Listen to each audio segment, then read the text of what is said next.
Пријатели, добар ден и добродојдовте во денешнава епизода. Моето име е Јосиф Дамјанов и денеска зборувам за газирана вода и за заклучок кој што можеби ќе ви помогне ако имате дилема дали газираната вода е лоша, дали е подобра од обичната вода која што ја пиеме од чешма, дали е можеби непотребна да ја пиеме и така натаму. Како и да е, пред се газираната вода за оние кои што немаат познавања се прави со додавање на јаглерод диоксид под притисок во шише вода. Некогаш се додава и мала количина на сол, можеби и некои минерали во зависност од тоа како производителот сака да ја пласира на пазарот и дали сака одреден вкус. Значи овде не зборуваме за природно минерализирана вода која што доаѓа од извори и можеби и има таков малку газиран вкус, и овде не зборуваме за газирани води кои што имаат одредени ароми и вкусови. Значи овде зборуваме за клод чиста газирана вода.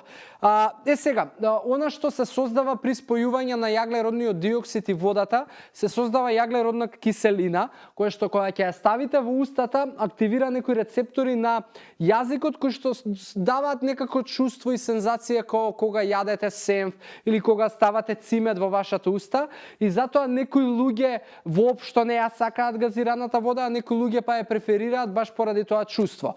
Негативни бенефити, односно негативни придонеси на газираната вода, да бидам искрен, се обидував, но не најдов ни еден. Дури напротив, најдов позитивни работи за газираната вода. Едно од тие позитивни работи е тоа што ако пиете газирана вода при јадење на вашиот оброк, тоа значи дека подолго време ќе се чувствувате сити, поради тоа што поголем дел од волуменот на вашиот желудник ќе биде зафатен. Од друга страна, газираната вода придонесува да храната која што сте ја изеле да се задржи во желудникот и да не продолжи низ цревата подолго време, за разлика од тоа кога не би пиеле вода или би пиеле обична негазирана вода, и тоа ќе ви придонесе за да подолго време се чувствувате сити и да не огладнувате толку брзо. Друга работа која што исто така е многу важна е тоа што газираната вода во некои истражувања дури покажува дека има позитивен ефект врз маркерите за кардиоваскуларни пореметувања кој што е холестерол, и помага на еден начин да можеби се намалува холестеролот. И исто така уште еден мит на кој што налетав малку чепкајки за газираната вода е дека некои луѓе се плашат дека пиењето на газирана вода може да придонесе до отстранување на калциумот или деминерализација на коските, што е тотален фейл и мит, значи тоа нема врска и воопшто не се плашете. Газираната вода е на крај на денот и она што и за мене беше не фасцинантно, али податок за кој што не бев доволно сигурен е дека е супер опција.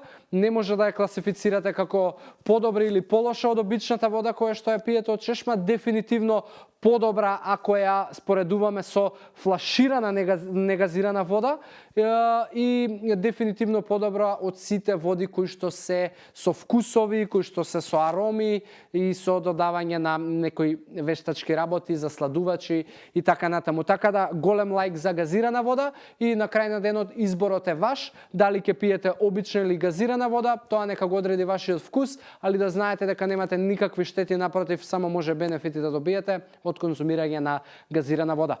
Тука завршува оваа епизода и темата за денеска што ја одбравме. Ако имате било какви прашања за можеби некои вакви производи, интересни теми, митови, дилеми, слободно користете го хаштагот AskJosif или мене комуницирате во приватна порака и ќе ви одговорам на се што вас ви интересира.